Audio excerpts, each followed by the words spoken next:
Hi friends, मेरा नाम प्रेम सिंह है। आज हम आपको मेवाड़ रीजन से एक यूनिक तरह का जो कैक्टस होता है, कैक्टस जैसे डंडा थोड़ होता है, जो वो बता रहे हैं मेरे पीछे। ये प्रजाति का जो पौधा है वो कम पानी वाले एरिया में होता है और जैसे अरावली की पहाड़ियों में ये आज हमें मौजूद मिला है। लेकिन ये इसकी एज नॉर्मली जैसे 50 साल का तो ऑलमोस्ट मैं होने आया हूँ। तो हम जब छोटे थे तब से ये ऐसा का वैसा ही है। तो इसमें जो टहनी है, जो एज इसकी है वो बहुत बड़ी होती है और ये एटलीस्ट अपने वजन से टूटता है, यानी कि थोड़ थोड़ के वजन से टूटता है, यानी कि अपने घमंड से ही टूटता है। जब ये बहुत लार्ज एरिया में फैल जाता है तो उसके वजन इतना हो जाता है। जहाँ पानी होता है वहाँ तो हो जाता है, लेकिन जहाँ कम पानी होता है तो वहाँ पर ये अपने आप अच्छा पनपता है। तो ये एक अरावली की पहाड़ियों के बीच में है, जो मैं आपको बता रहा हूँ, तो बिल्कुल ही पहाड़ के ऊपर है। तो ये हमारे गांव का नज़ारा है जो आपको देखने को कहीं नहीं मिलेगा। तो जैसे ये देखिए कितना यूनिक और बड़ा पेड़ है। तो आगे की जो हम आपको बताते, तो ये अरावली की पहाड़ियों के बीच जो डंडा थोर है, उसके बारे में आपको हम बता रहे हैं। तो ये पौधा जैसे कितनी ऊंचाई पे है तो आप अंदाज़ा लगा सकते हैं। तो यहाँ से पूरा अरावली की पहाड़ियाँ जो छोटे और खेतों के बीच में हैं और ये आपको देखने को कहीं नहीं मिलेगा।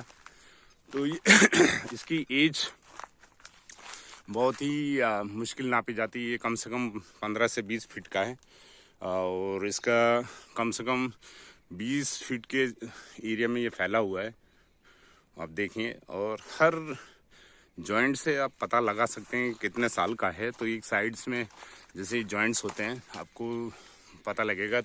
ये 1 साल का, 2 साल, 3 साल, 4 साल इस टानी को लगे। वैसे 5 साल, 6 साल, 7 साल, 8, 9, 10 यहाँ तक हो गया। ऐसे करके जैसे आप जाएंगे तो ये पौधा कम से कम 50-60 साल से भी ऊपर का पौधा है। तो आपको ये पौधा देखने को कहीं नहीं मिलेगा। इसकी जैसे डंडा थोर के पत्तों की सब्जियां भी बनाई जाती पुराने ज़माने में। तभी पत्ते नहीं, पत्ते बारिश के सीज़न में आते हैं और ये देखने को कहीं नहीं मिलेगा। आई थिंक आपको ये unique food culture, wild life, wild plant कह सकते हैं, यूनिक है। और बहुत सारे जो गर्मियों में पशु पक्षी जीव जंतु जो भी होते हैं इसकी छाया के नीचे बैठे रहते हैं। अपनी वाटर सोर्स भी रहता है और इसका उपयोग सूख जाने पे नॉर्मल लकड़ी के रूप में भी किया जाता है। तो आपको ये देखने को कहीं नहीं मिलेगा। जो मेरे द्वारा प्रेम सिंह राठौड़ और अरावली से unique thing of wild, unique plant of wild, जो आपको देखने को कहीं नहीं मिलेगा। पसंद आया होगा मेरे द्वारा प्रेम सिंह राठौड़ और अरावली रसोई, जो कि डंडा थोड़, जो कि अरावली के पहाड़ियों के बीच में।